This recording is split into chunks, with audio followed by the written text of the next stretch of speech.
Friends, हमारा आज का जो टॉपिक है it is based on oxidising property of K2Cr2O7। जो K2Cr2O7 है उसका कलर रेड और ऑरेंज के इन बिटवीन रहता है, वो शाइनी होता है।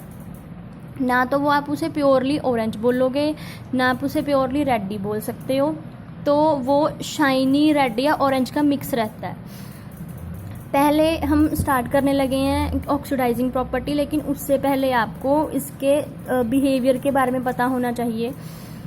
फर्स्ट एक्शन ऑफ एसिड कि अगर कभी भी पोटाशियम डाइक्रोमेट एसिड से रिएक्ट करता है तो क्या होगा, लेकिन अगर वो एसिड कंसनट्रेटेड हो। पोटाशियम डाइक्रोमेट जो है जब एसिड से रिएक्ट करता है तो वो क्रोमियम ट्राइऑक्साइड की फॉर्मेशन करता है। अब इसका कलर जो है वो हल्का सा ऑरेंज है, बुक्स में आप इसका कलर ऑरेंज पढ़ोगे तो फिर वो कलर ऑरेंज से रेडिश हो जाता है। अब जो सल्फ्यूरिक एसिड है वो डिहाइड्रेटिंग एजेंट है कि वो D means removal of, hydrating means water, तो वो वाटर को रिमूव कर देता है बॉडी में से, तो इट मीन्स वाटर जो है हमने वो ये लिख दिया H2O। डन। नेक्स्ट बन रहा है हमारे पास KHSO4। KHSO4 का मतलब है कि ये जो मेटल है उसका सल्फेट बनाता है, हाइड्रोक्सी सल्फेट बनाता है ये। ठीक, तो आपने एक बात याद रखनी है कि अगर कंसनट्रेटेड एसिड के साथ पोटाशियम डाइक्रोमेट रिएक्ट करेगा तो वाटर तो हर बार निकलेगा ही निकलेगा, क्योंकि एसिड है उसका नेचर डिहाइड्रेशन का है। नेक्स्ट जो ऑरेंज कलर है वो रेड में चेंज हो जाएगा, मीन्स क्रोमियम ट्राइऑक्साइड निकलेगा। अगर कभी भी मेटल जो होते हैं वो अगर एसिड से रिएक्ट करते हैं, वो भी एसिड कौन सा है, sulphuric acid, king of acid, तो उस मेटल का सल्फेट भी निकलता है। ठीक है, पोटाशियम का सल्फेट निकलेगा। नेक्स्ट, अब अगर मान लो आप इसी मिक्सचर को हीट अप करो, स्ट्रांगली हीट करो, तो स्ट्रांगली हीट करने से क्या होगा, तो स्ट्रांगली हीट करने से क्या होगा कि अब देखो जो सल्फ्यूरिक एसिड है वो क्या है, वो डिहाइड्रेटिंग एजेंट है, तो इट मीन्स वो वाटर को क्या करेगा, बाहर निकाल देगा, पहली बात।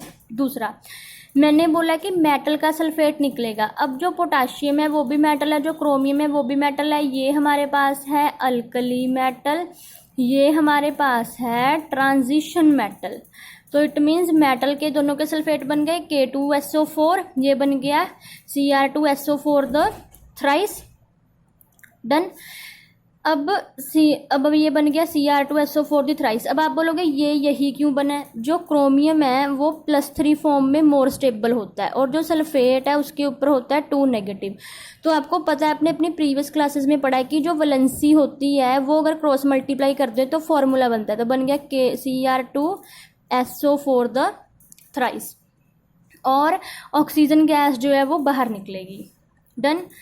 नेक्स्ट इसके बाद आता है कि अगर यही रिएक्शन हो लेकिन वो हो डाइल्यूट सल्फ्यूरिक एसिड से, मीन्स हमने डाइल्यूट किया हुआ है, वो स्ट्रॉन्ग नहीं है, तो उसके केस में क्या बनेगा।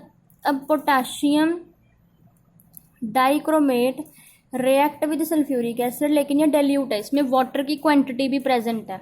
डन। तो अब क्या होगा, पहले अगर एसिड है तो ये एसिड है तो ये क्या करेगा, वाटर।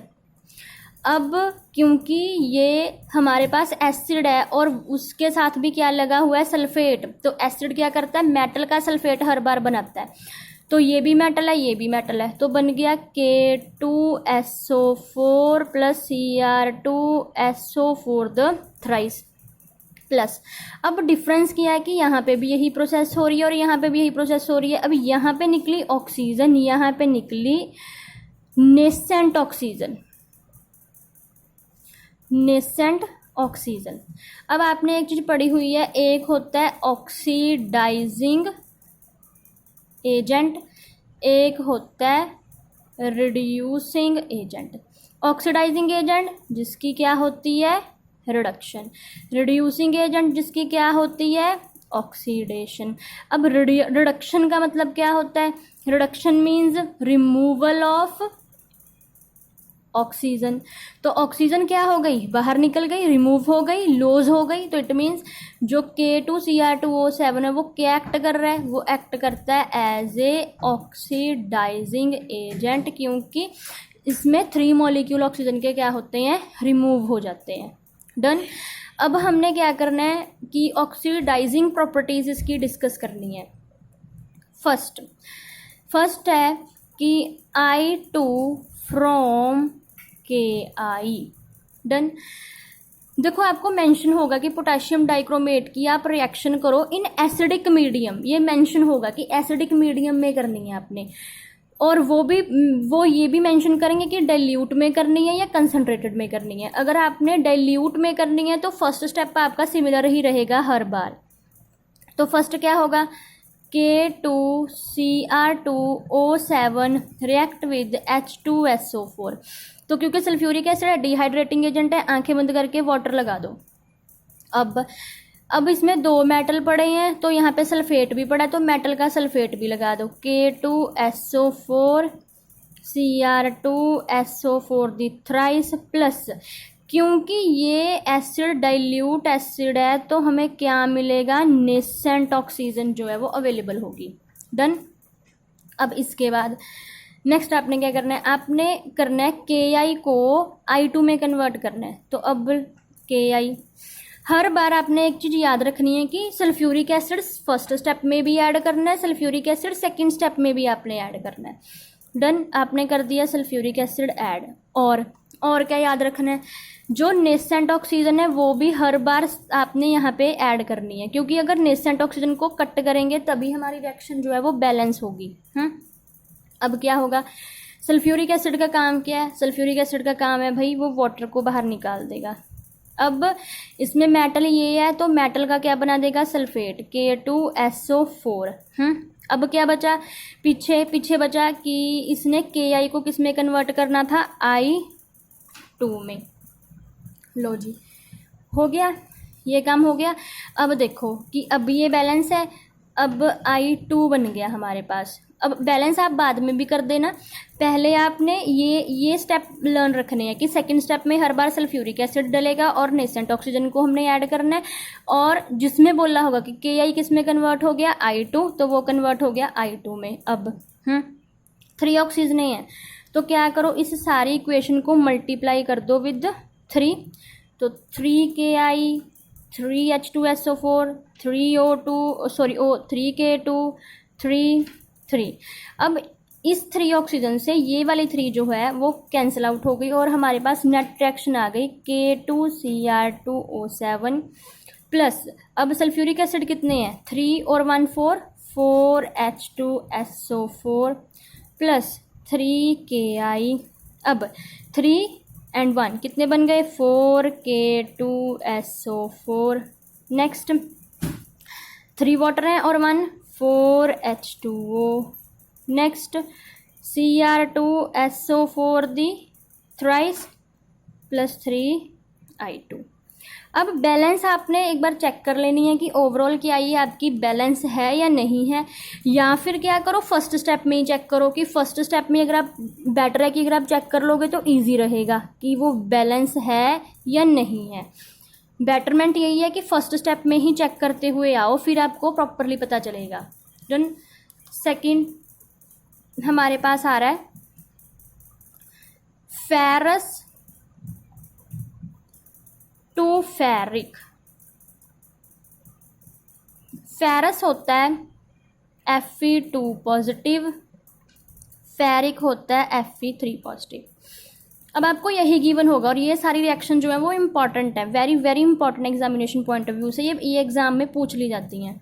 अब K2Cr2O7 react with sulphuric acid, तो क्या बनेगा, अब कभी भी अगर ये एसिड से रिएक्ट करेगा तो जो पेट चीज़ें हैं वो लिख लो, K2SO4 Cr2SO4 the thrice water 3 molecule of nascent oxygen. अब Fe2, अब आपकी मर्जी है आपने क्या लेना है, आप फेरस का कुछ भी ले सकते हो, फेरस का सल्फेट का सॉल्ट ले लो, फेरस का नाइट्रेट का ले लो, फेरस क्लोराइड है जो आपके पास अवेलेबल है, मैं सल्फेट ले लेती हूँ। तो ये बन गया FeSO4, क्योंकि सल्फेट के ऊपर क्या होता है 2। अब ये 2 इससे कैंसिल हो गया, अगर सेम हो वैलेंसी तो कैंसिल हो जाती है, तो FeSO4। नेक्स्ट मैंने क्या बताया है, सल्फ्यूरिक एसिड ऐड करना ही करना है, ऑक्सीजन ऐड करनी ही करनी है। ये है तो क्या निकलेगा, वाटर। अब मेटल ये है तो इसका क्या बनेगा, सल्फेट। Fe क्योंकि इसकी वैलेंसी क्या है 3 पॉजिटिव, SO फिर की 2 तो क्या बनेगी Fe2 SO4 दी थ्राइस। बस और कुछ नहीं निकल रहा। तो अब आपने देख लेनी है कि क्या ये बैलेंस है। अब देखो इसके 2 हैं तो यहाँ पे लगा दो आप 2, Fe के 2 हैं, Fe के 2 हैं, SO4 के 3 हैं, SO4 के 2 ये थे और 1 3 हैं। वाटर ऑक्सीजन बैलेंस है। अब इसे ओवरऑल इस रिएक्शन को मल्टीप्लाई कर दो विद 3 तो क्या हो गया, तो ये हो गया 3 to the 6,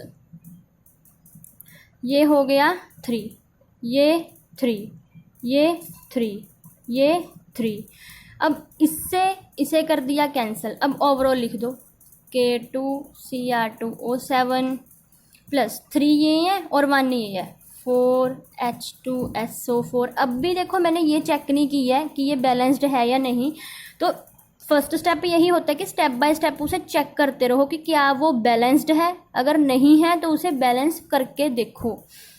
डन।